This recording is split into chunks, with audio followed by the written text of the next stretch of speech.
Religion as Critique, Islamic Critical Thinking from Mecca to the Marketplace by Irfan Ahmad is definitely the kind of book that will challenge conventional ideas about religion, reason, and most importantly, who owns critical thinking and in what ways it can be encountered. The main proposition of the book is that every critique is an immanent critique. This is an innovative analytical concept that the readers take away from the book and that helps us recognize critical thinking outside of European contexts.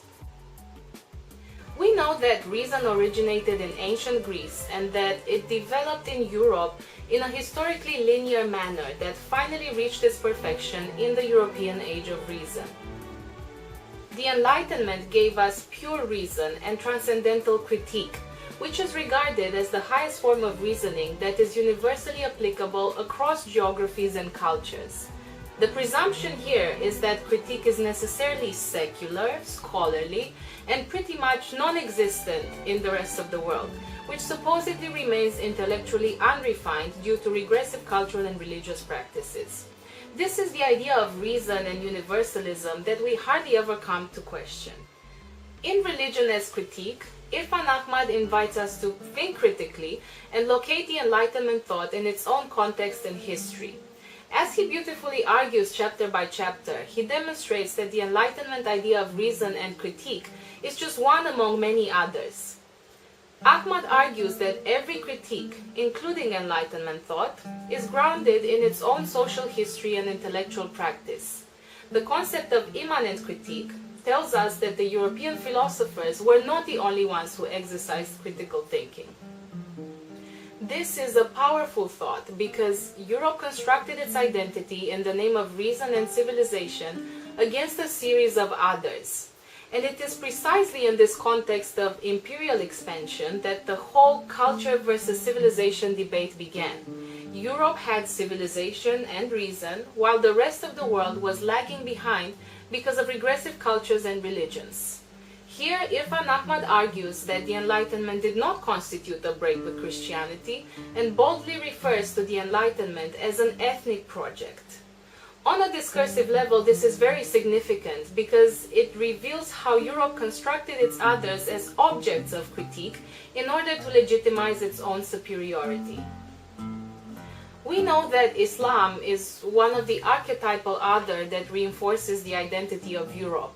Following Enlightenment thought, Islam became the exception to the schemes of history that characterized the development of Western civilization. Not only was Islam depicted as barbaric, despotic, uncritical, it became the opposite to everything Europe stood for. Irfan Ahmad's book presents a timely correction to such Orientalist depictions of Islam and the presumption of universalism in European thought. He retrieves another genealogy of critique in the Islamic intellectual tradition of South Asia by engaging with Maududi's thought, who is one of the most prominent anti-colonial Muslim philosophers of the 20th century and the group that he formed, Jamaat-e-Islami.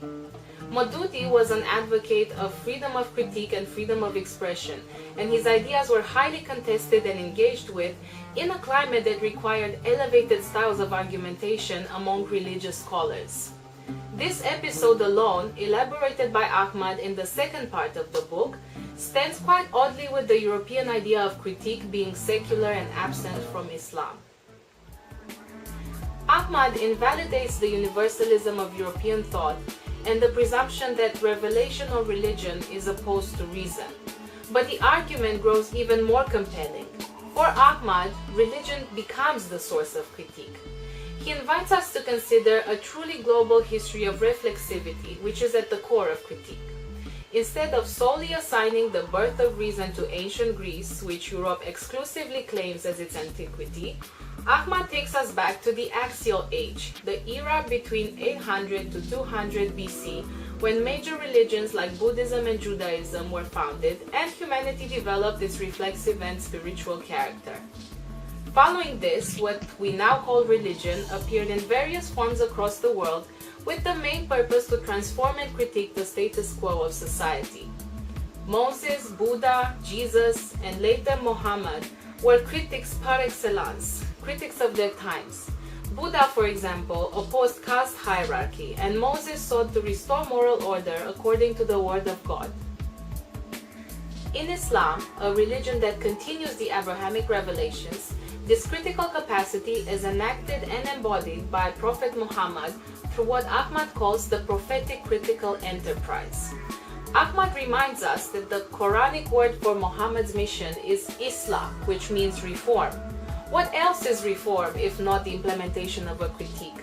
This way, we can think of religion as not the opposite of critique, but, as the title suggests, religion as critique itself. Of course, this is not to say that religion is always a critical exercise.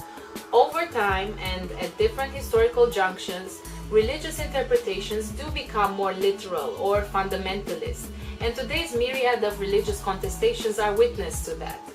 However, the perspective of the axial age, and certainly the critical debates around Maududi's thought and Jamaati Islami, do make the argument of critique emanating from revelation or God himself worthy of consideration. While the book analyzes a specific episode in history, it does not address how Maududi's thought is engaged with today, or how other religious debates fall short of the standards of critique discussed in the book. However, Ahmad makes a valuable contribution in terms of a critical approach to Western epistemology and the elaboration of an alternative genealogy of critique altogether. The book does not say that Islam is always critical, but that critique never lacked from the Islamic intellectual traditions. Irfan Ahmad's sophisticated engagement with the anthropology of philosophy and the anthropology of the Enlightenment also compels us to turn the ethnographer's gaze back at Europe. This necessarily means decolonizing the methods used in anthropology and the analytical concepts we take for granted.